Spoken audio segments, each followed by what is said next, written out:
Hello guys, welcome back to the channel and welcome back, put that down so you can see the nice poster, to another Amicus film in our Amicus week. And we're looking at Amicus anthologies this week. A few days ago we looked at Dr. Terror's House of Horror, and tonight we're looking at one of these movies from this set. We're looking at Tales from the Crypt. This again is two classic Amicus anthologies. In this one, you've got Vaults of Horror, which we will look at another week, and we've got Tales of Crypt, which we are going to look at tonight. Now, this is again a very similar sort of film. All these anthologies are all similar. It's these groups of people that have got gathered together in different situations and different short stories about these people seem to form. Obviously, the last one was set on a train.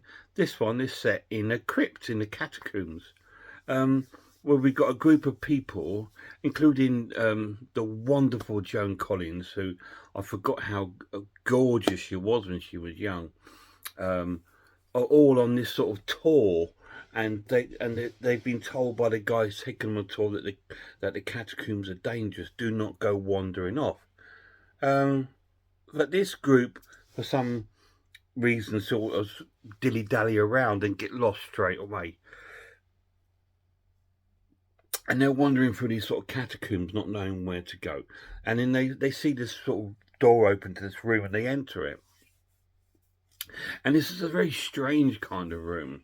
It has a kind of almost like a skull-like sort of throne in one corner of the room, and then these five sort of like stone seats. Anyway, they go into this room and the door shuts behind them, and then there's this sort of mysterious man appears, a bit like sort of like a bit like the Christmas Carol, where he's sort of there to tell them these sort of stories about themselves. Anyway, they all get told to sit down, and then he starts going through these different short stories. And all these short stories and all these people that are here are all not very nice people. They've all done something sort of wrong. Like in our first I'll go through a couple of the scenario sort of stories for you. The Joan Collins sort of story. She's married to sort of like a well-off sort of rich man, and it's Christmas time, and he's sort of like preparing Christmas for her, putting this nice brooch underneath sort of like the Christmas tree for her, and goes and sort of settles down and sits down and reads his paper. But then Joan Collins kills him. She kills him with one of these sort of fire sort of like implements that you use to make a fire. So she kills him snaps him on the head there, and we see this marvellous array of gore and blood. And he falls on the floor and she's killed him.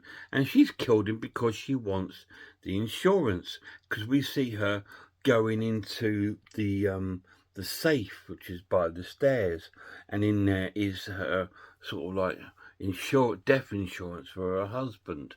So she's done this deliberately, not just because she doesn't like him, but she's doing it for the insurance. And she tries to sort of like starts moving the body. And then we hear a little child speaking, asking for mummy, and she goes upstairs and she's got a daughter with this guy, and the daughter's sort of like all excited because it's Christmas Eve. This is a Christmas story. And she wants to come down. He goes, no, stay in bed, and Santa would come. Anyway, she stays in bed, and she goes back down to start moving the body sort of out of the room, because her plan is to make it look like an accident. And then it comes on the radio that there's an escaped maniac, okay, as you do, in the area dressed as Santa Claus. And of course, he turns up at the house. Okay, so he turns up at the house, and she's sort of like rattled by it because she can sort of hear him, and she starts hiding from him and all this kind of thing. And he looks through the window and all this kind of thing, and she sort of locks all the doors. And then she sort of takes her husband and throws him down to the cellar, down the stairs, to make it look like he's fallen down. And then she clears up all the blood that's around in the front room, and she pours blood by him to make it look like it's an accident, and she sort of clears it all up. And then she realises her daughter's gone missing, and she starts looking for her daughter, and her daughter's hiding behind a curtain with the Santa Claus, because the daughter's left him in. And then we get that the Santa Claus attacks Joan Collins, and then it cuts and goes back to the crypt where they're all sitting. So all these stories are like these people that have done sort of bad things, but they get their comeuppance, if you like, within the story. Because like the next story, this guy, he's sort of like at home with his wife, and he says he's going on a business trip, when in fact he's not. He's actually going to be leaving his wife, and she's saying to him, well, you know, go and say goodnight to the children and all this. So he goes up and says goodnight to his children and tucks them in, and they say goodnight, Daddy, and he says goodbye. Anyway, so he's got his suitcases, and she thinks he's going on a business trip. So he's quite well off, because he's got this really nice sort of like I don't know if it's a Rolls Royce or whatever sort of car it is, but it's a very posh car. And he drives off and goes to this flat in this block of flats called Hillside, where there's a girl called Susan waiting for him. And he arrives at the flat, and the flat's all empty of furniture, and Susan's in there. So he goes over and cuddles her, and they're planning to run away. So he then gets in the car with her, and they start driving off. It's obviously quite a long drive, because somewhere along the line they swap places, and she's now driving and he's now asleep in the passengers, and he starts having this sort of really weird dream. But then wakes up, and he wakes up, and there's like I don't know what it is. It's a train or whatever, but they nearly crash into something, so they swerve away, and they swerve and they fall down like a hillside, and the car crashes and turnovers, and looks like that they died. But then we see that the guy's still alive, but we don't see him. All we see is first person mode, and he sort of starts looking around for the girl, can't find her.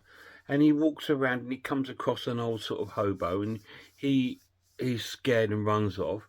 And he walks in the middle of the road, and this car stops. Says, "What do you think you're doing?" Takes a look at him, and he looks scared and drives off. So something not right with him. And then he goes back to his old house, and when he arrives there, the name's changed on the house to a different name. And his wife answers the door, and she screams and shuts the door in his face. And she looks like that she's married, because he looks through the window and you can see another bloke in there.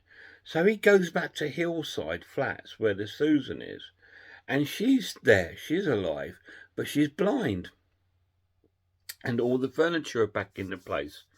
And then he says, "Oh, Susan, it's me, it's Carl." He goes in, and she goes, "Well, no, Carl died 2 years ago at the crash." And he sees a reflection of himself, and he's like almost like a zombie. And then he wakes up in the car. So it's just a dream. And then the accident happens again. And so then that story ends. So it's all these little stories all kind of combine into these people that have done something wrong but get their comeuppance sort of thing. And they're all in this place. And that's all I'm going to tell you, because there's like another 3 odd stories to sort of like come into this film, and I'm not going to tell you those because I want you to watch and discover them for yourself.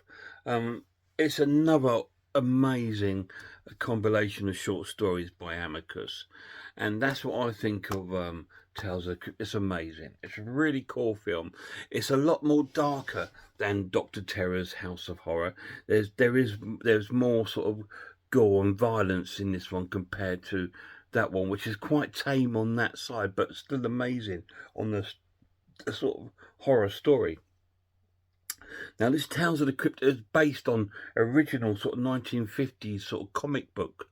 I believe there was a comic book called Tales of Crypt, and these stories are little stories that are taken from them, and Amicus have pulled them into this wonderful movie. And it's really cool, and each story is so different, but they're all sort of wrong uns, and so we need to find out who this guy is that has got them in this room. Because this mysterious guy, and where are they, and why are they there? So you need to watch it and sort of find out where it all sort of ends up. Um, the pluses of the film, it looks stunning. It looks really, really cool. Now, I'm not sure who this is published by. It does say, but it's so small. I can't see the writing because it's just so small. Um, but it's done a really good job of this. The only thing it really lacks is special features. There isn't really any in there, just galleries. That's the only thing it sort of lacks is extra features. But it's still great to have these movies. Vaults of Horror I've got on DVD as well from the Vipco series. I still have that. But it's great to actually get that on Blu-ray in this set. It's really well acted. It's got a great cast. It's got, again, an array of amazing British actors in it. Joan Collins is in it. Peter Cushing's in it. So it's got a vast array of well-known and established British actors. And as the film progresses on, they sort of pop up and you see people, oh my God, and it's like that sort of cool. I didn't know he was in it, or didn't know she was in it. It's that kind of thing, which is amazing. Each individual story is amazing, really cool. There is some sort of violence and gore in it, which is amazing. Minuses, I can't really think of any at all. Yes, it is of its age, and so a lot of people can be put off by it not being like an up-to-date, really fast-moving, gory sort of horror film. But this is of its age, and I like it because that is why I like it, because of its age. The charm it is that it brings and these films make. They're so British, it's unbelievable, and I love it. I absolutely love these Amicus films. So I'm going to score Tales of the Crypt an amazing watch and give it a 9 out of 10. Any of you guys seen it? If you have, let me know down below what you think of it. I mean, these are all amazing films, and there's so many. Obviously, you've got Vaults of Horror, you've got Asylum, you've got From Beyond the Grave, you've got From the House That Dripped Blood. You've got all these amazing sort of like anthologies that Amicus have done, and I can only fit a few in 1 week. So I'm just fitting these 3 in this week. And they're all so cool. And they're just great fun to watch. And because they're short stories, it's almost like a film that you can watch over a few nights if you really want to. Because you can sort of like think, oh, because it's short stories, you can think, well, I can watch the rest tomorrow or watch a bit later. Or go and do something else and come back to it because they're short stories. But then they all pile up at the end for like a conclusion, which is absolutely fantastic. They're great movies. Anyway, guys, please check out some horror channels before the next review, which is going to be Asylum. Please check out Horror Hands, Horror Geek movie film, RS Designs, Pizzawell, I'm the Ice Lord, Cat Watches Horror Movies, Grumpy Andrew's Haunted House. And a massive shout out to my lad Lemon Lord. Anyway, till the next one, look after yourselves, look after one another, and I really hope I'll see you all soon.